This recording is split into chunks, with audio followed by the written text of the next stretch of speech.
This is WFYI News Now. It's October 30th. I'm Sarah Neal Estes, and Election Day is next week. It may be a close race this year for the top job of Indianapolis's mayor. To help voters, WFYI invited both candidates to our studios. We asked about public safety, infrastructure, working with state lawmakers, and just in general, why run for mayor? All of those answers and more after these headlines. The Detroit News reports the United Auto Workers Union reached an agreement with General Motors.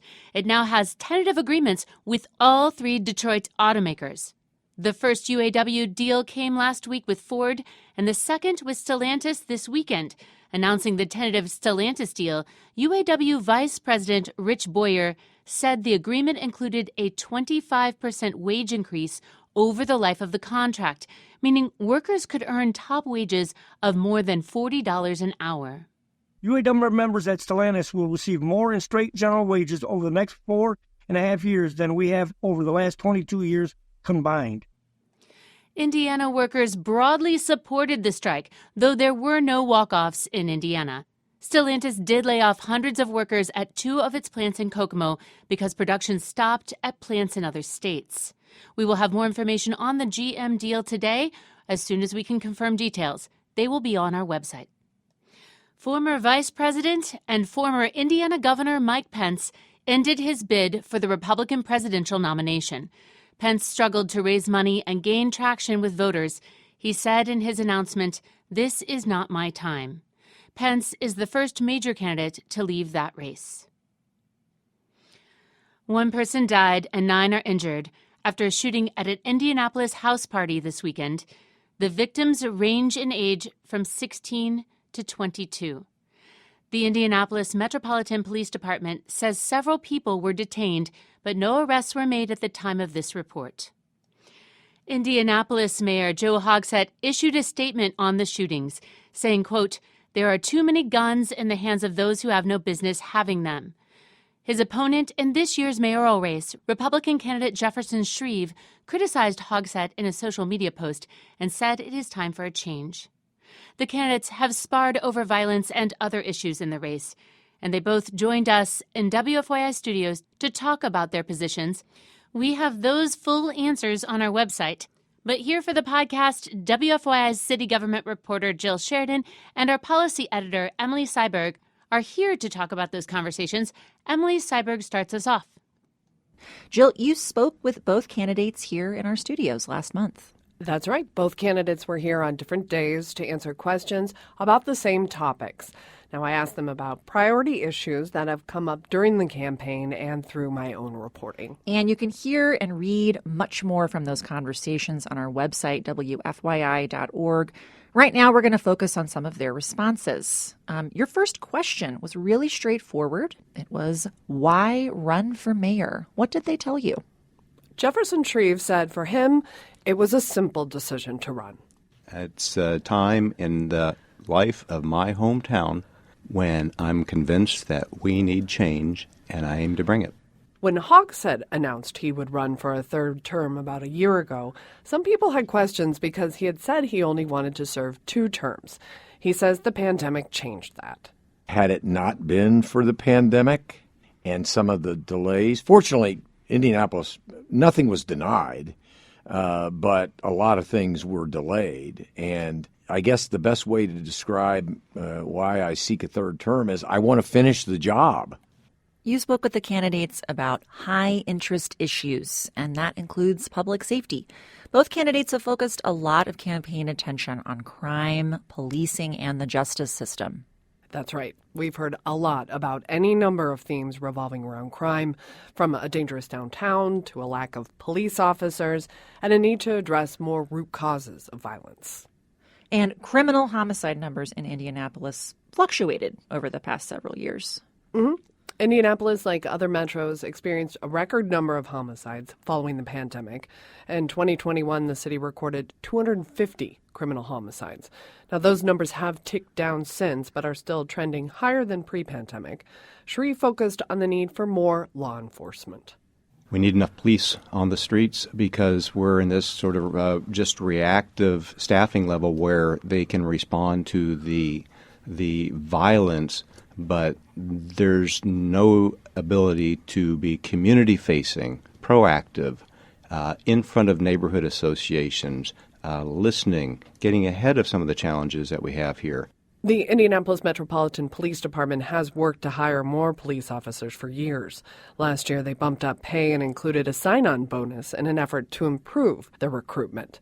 Now, Hogsett highlighted his 3-year violence reduction plan, which is funded with $150 million in American Rescue Plan Act funds. And that includes money for grassroots groups who work to address root causes of violence. He says he's trying to solve what he sees as the core issue. The truth is, gun violence is our most important challenge as a community, and we're not alone in that regard. I mean, every major urban area in the country is struggling with gun violence, but we are, I think, making some progress by reducing the level and the volume of gun violence that we experience. You also talked to the candidates about affordable housing. Both Hogsett and Shreve agree on one thing: we need more housing stock. And Hogsett noted his administration committed millions in federal funding to increase affordable housing.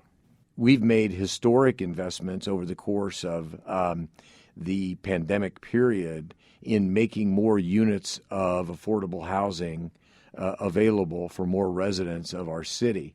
And there's still a shortage of units, especially for very low-income residents, with inflation and other housing costs on the rise. And rent has also jumped up for many people. Shreve focused on that issue. If you're a renter, you also saw this past year over the prior year rent rate growth of 8%.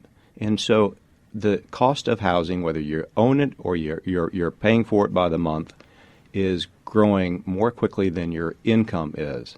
And that's just really putting the press on people. Infrastructure investment has also been top of mind. What are candidates saying about how to fix roads and improve sidewalks and safety for pedestrians? The administration has been able to increase funding over the past few years. There's been a lot of focus on a 5-year plan to invest $1.2 billion in Indy infrastructure. Hogsett talked about that.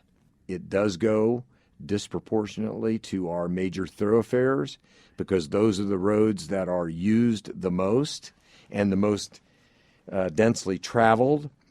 But to their credit, the City County Council over the last 3 or 4 budget cycles has dedicated more than $100 million to neighborhood and residential streets.